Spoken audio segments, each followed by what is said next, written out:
Okay, why don't we just start? Okay. Hi, we're Bruno and Luisa from Community One, where we help digital communities grow and thrive on Discord. We're always keen on looking at the ways that communities find to grow organically. And one of these special cases is Femboy Order, a server that's like 20,000 members and is on the top 1% of engagement that we've seen.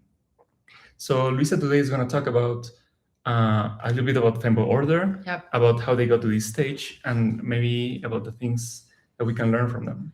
Yeah, so I don't think some people might know what Femboy is. It's just basically LGBTQ social communities. And Femboy Order is a very interesting case because they are really big. They grow really fast over a short amount of time. And most importantly, what we typically see is that if you grow really fast, you don't have engagement. Or engagement goes down. And when we look at the analytics for Femboy, we realize that it's the opposite. So the more people they have, the more engaging they become. And in fact, in our estimation, people spend about 40 minutes to 2 hours every single day just on that Discord and chatting. What's one of the things, or like the main thing that makes this all these people spend half an hour every day? 2 hours. I think there is this genuine demand for people to want to make friends. And this is totally universal. This happened with kids, with adults. I think just a loneliness pandemic out there. So people go to Femboy because they identify themselves with the LGBTQ community and they just want to make friends. So when they join a server like Femboy Order, well, they've clearly made friends. That's why they stay. But most importantly, I think there's always something new coming up in the server every single day. There's new topic, new things, new people to discover. So, I think at 20K, it made it slightly easy for people to just like come back and talk to everybody every day. So I think we can all picture what a very successful server looks like, but we cannot always tell when we're like on the right path to it. How did it look when it was growing, and what did they do to grow so fast? So Kumi is the server owner, and he has been pretty aggressively in terms of growth. But when we look at the analytics, growth really picked up over the past couple months, and I think that that actually corresponding with the secret thing called server tags. It's a very new thing in Discord. So what server tag is this little label right next to your name. And you can click on this label and it will show you what the server is. And because of server tag, I think they grow quite aggressively. Server tag is really great because this is the only native way that you can grow inside of Discord and get people discover you while they are on another server. So I think they did really, really great things on the server tag part. How do you think they made it so that a lot of people adopt their server tag? So first is that you gotta tell people the server tag exists. Right, so you want to ask people to adapt to it, but ask and show at the same time. So another thing that Femboy does is it will have this preview channels. It will tell you what it looks like. But most importantly, one of the things that Femboy Order did really right is that they tie the tag with a particular role permission. So if you are identifying yourself with trans, you will see a secret channels that's only for trans people to talk. So it actually connects utility of the server with the tag itself. Wait, so they have multiple tags. How did they do? As far as I know, servers can only have one tag. Yes, it is actually a hack that they did. So they have like 4 or 5 different servers, and each server has a very specific tag. So you can adopt this tag by joining that server. So an example would be, I think they have a tag called white cat. And then there is a label for pink cat, and there is a label for white cat. So you can actually pick between different colors. So to get the tag, what you have to do is join that dummy server to get the pink cat, for example. And in that dummy server, what happened is that there's only 2 channels. One channel is teaching you how to adopt your tag, and the second channel is to point it back to the official Femboy Order server. So you could literally like 5 different servers, but it all points to the Femboy order server. And that's how they get a variety of different tags. I see. Do you think everyone should do this? Like, what does it take to be able to have multiple tags? Yes, technically everybody can do it. All you have to do is to just set up different dummy server. You want to make sure like the server setup is really clean. People understand that those are the dummy server that will connect you to the right server. But beyond the technical part, I think what you should think about is the care that you go into in developing the server tag. So it needs to detail matters. Like you can see in Femboy that they would have different color of the emoji just for different tags. I think people identify with it. So the first thing before you create multiple tag is to figure out who your audience is, what do they like, what do they want, like what are the things they care about. I see. Do you have any other tips on like, if I want to create a tag for my server, what should I be thinking about? Yes. So I think the first thing you should not think about, okay, there's a couple of things here. First is that you want to, if you develop a tag, it's not enough. You don't stop there. What you have to do is to tell people this tag exists, right? So there's a lot of UI that goes into server setup to tell people they can do this call to actions. Second thing is that if you decide to have a tag, I think some of the mistakes that we've seen in server is that they wanted to have a really cool tag, like FBI or just like really cool names. But the names has to be semi-associated with your server, right? You can't have a tag that's like completely independent from your server.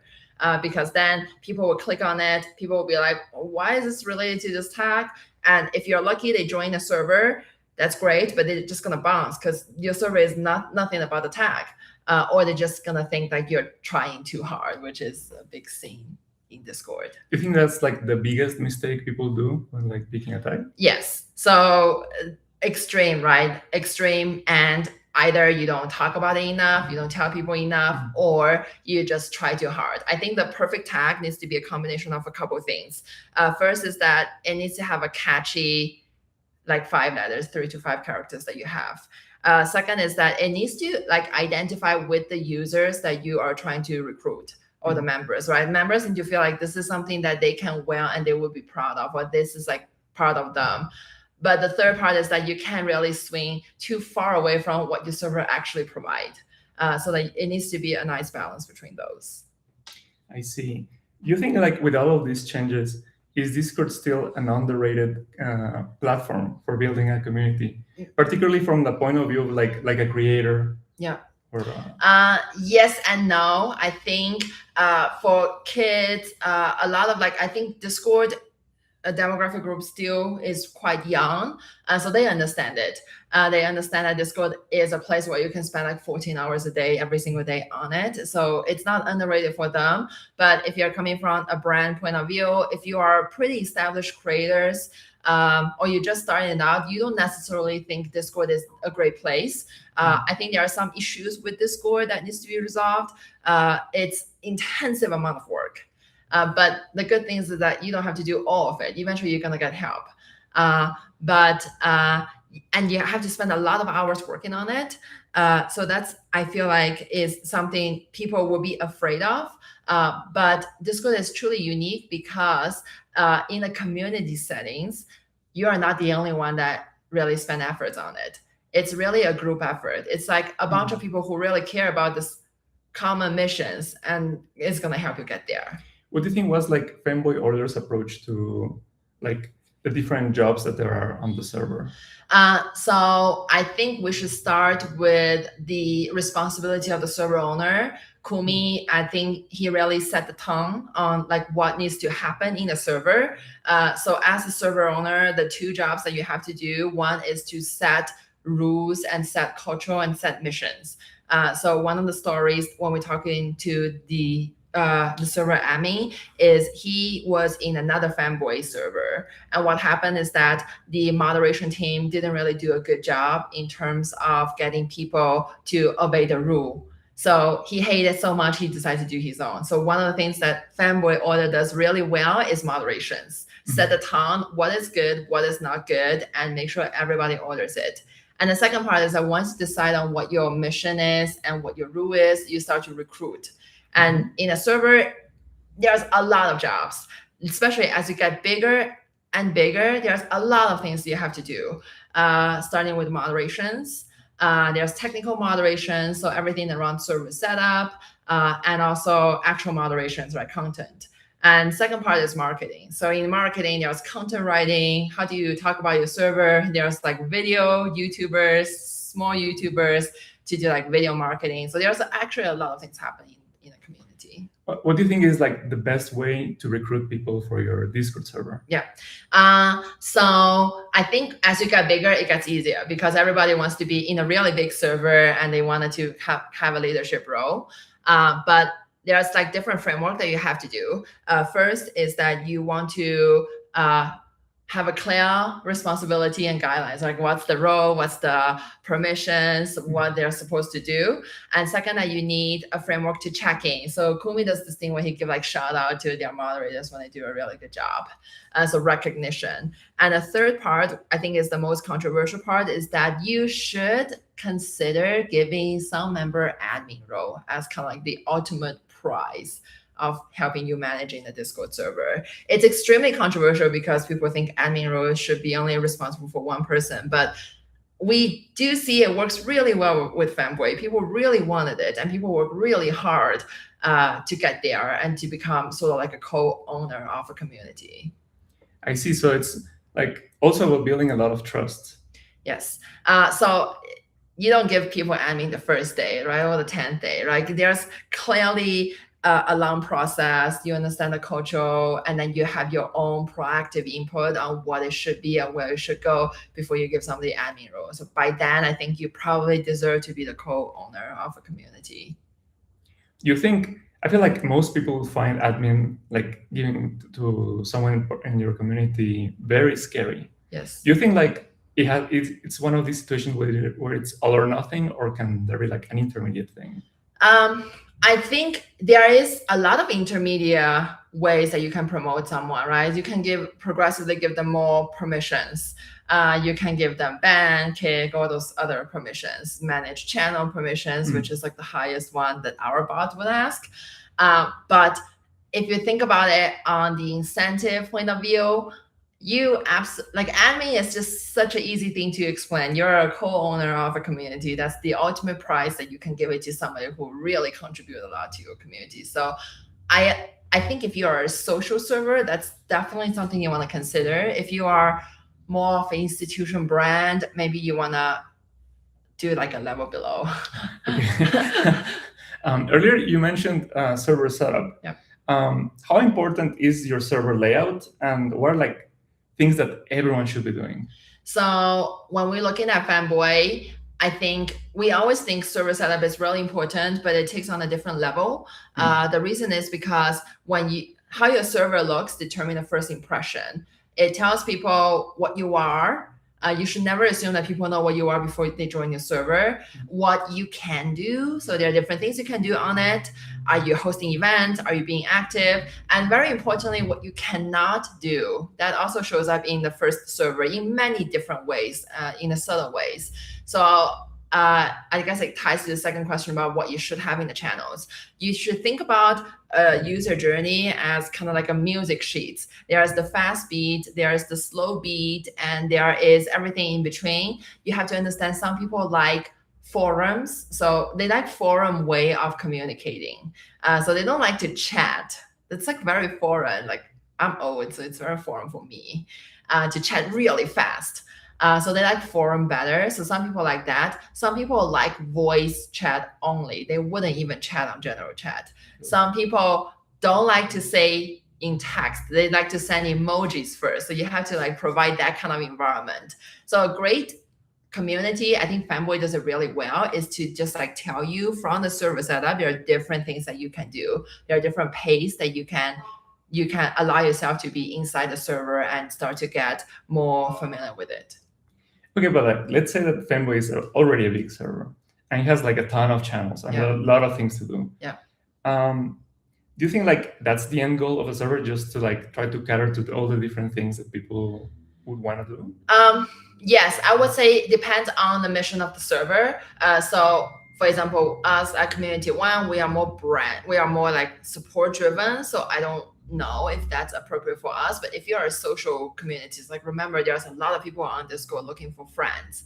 If you are a social communities, you need to have a unique identity, but people can't possibly just love this one thing, right? So you want people to be able to pick the things they are interested in. So some of the common things that you can see across different social server are pets, food, fitness, soccer, sport. Those are like universal topic. You're gonna have like a subgroup of people who would totally into it. And I think that's kind of like a deeper way of engaging and letting them to spend more time in your communities. But like you don't get to 20 channels one day. Like if you have 100 people in your server, you should absolutely not have 20 channels.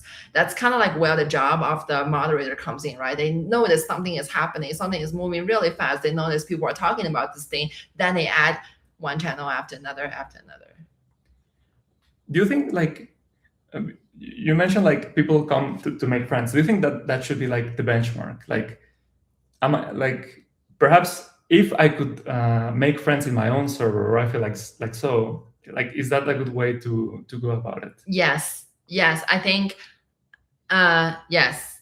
That's kind of like the holy grail of an online community, and it is the hardest thing to do because what you're essentially doing is asking a bunch of strangers who have know each other to create this great environment where they can all be happy.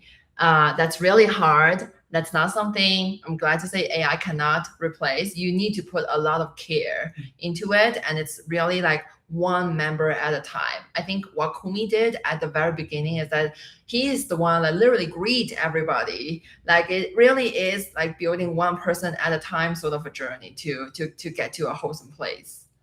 You know, nowadays you'll go there and it's just like an endless stream of chat that moves so fast. Yes. Now I've been curious about this feature myself. Like, what's the right way to use slow mode? Because so far, I would think like there's no reason to use slow mode, but perhaps there is in a community like Femboy. Yes. So I think slow mode is great if your community is super active. And the reason is because when you have an extremely active community, you see the chats just fly by. And imagine if you just join this community, it is extremely intimidating. So slow mode is kind of like the newbie version of your actual community because everything goes a little bit slower. So if you are new, you actually tend to go to the slow mode first, just to get familiar with the community, get to know like how they talk before you jump into this really fast stream. So it's actually kind of like a new onboarding process for new members. I see, because the way I was thinking about it is like, would you rather have like a general 2, a general 3 when there's so much activity, or just use slow mode? But what you're saying is like, perhaps there's some balance and you can use both. Yes. So I think a visual way you can think about it is like you have to have the slow beat and the fast beat in the song. Otherwise, it's just like too overwhelming. It's like a rave situation. So the slow mode is like for people who don't want to be overwhelmed with so many messages to jump in. So it's like almost like a different type of personality that you're trying to accommodate in the community. Okay, this may be a bit of a tough question. So Femboy Order is already very engaging, and it's already very big. How do you think about growth when you're at this stage? Oh, for Femboy, I know that Kumi is doing more stuff related to video. I think Femboy is a very good popular topic that you can get a lot of users if you have the right videos. So YouTube Shorts, I know they are recruiting a lot of community members to help them advertise on the Shorts part.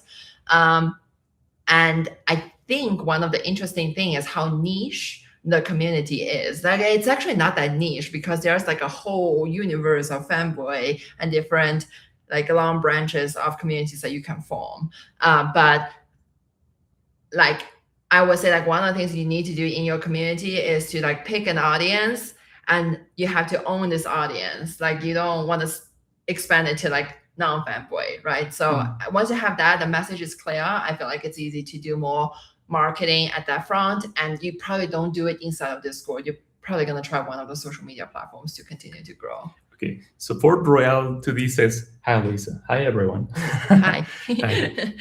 If you have any questions, feel free to write them. That's right. Perhaps Luisa here can answer them. Yes. So as a final question, what is, well, there's two parts to this question. What is like the most important thing a server owner should have in mind all the time? And what's the number one thing that you see that kills an already lively community? I think Kumi does this really well in terms of the number one thing you should have in mind, which is who you are serving. I think Kumi comes from, I guess, the Femboy community before, so he understands this is what he serves. Having identity is really important because then you can say no to some people. And when you say no to some people, you open doors for the people, for some people that will absolutely come in. I think one of the mistakes people make, if they wanted to just have a server for the sake of a server, is that they want everybody to be in. But that's not how community works, because if you are serving everybody, you're serving nobody. And then once you have an audience, then you think about the problem they're facing. For example, right, in Femboy community, a big problem is that safety and security. And that's a unique problem for them. Well, I don't think it's that unique, but it's particularly horrible for them. So that's when all the safety, security, and all those training moderations comes in, right? So depending on the audience, you start thinking about the problems they are facing, and then you try to make your community work better on the problem so that they feel better in your community versus all the other communities that serve similar to them. What's the second question? What's the thing that, like, the number one thing that you see that kills an already lively community? In the very particular case of Femboy, I can tell you it is really safety and security, because in our previous, we know a lot of server that used to be really strong, and then there's like YouTube expose, and then they just like, it turned out they're absolutely horrible server. So safety and security is a really big problem. I think it's a big problem for everybody. But if you are not kind of like a Femboy communities, but you're a social communities, one of the things you should be aware is having bad moderators. Like it's kind of like, if you have like one apple rotten, the whole basket is rotten. It's kind of like that. If you have the wrong moderators, what could happen is that every other good moderators would be like, why is this bad moderator still there? I'm not going to do my job anymore. And then everybody would just like, this, nobody is doing moderation, so they all leave. So you should be aware, even though your server is like kind of okay, if you have one bad actor that's on your core team, that's going to ruin the whole thing. And then I think those are the most dangerous ones. Sometimes we see really good server got nuked. And it's almost always personal. It's usually somebody who had a grudge against the moderators for an unjust that they feel. So they just go back to revenge and nuke the entire server. So nuking means that they hack into one of your accounts. It could be like a social engineering thing. They take over the admin permissions, and they would just start to systematically kick everybody out. That's what like nuking typically involves. So yeah, I think emotions are real in the community. Like you want to be you want to have a fair system to make sure like you can accommodate everybody in a fair way, and also punish bad actors when you need to. Yeah. Okay. Any other questions from any of our audience? Okay.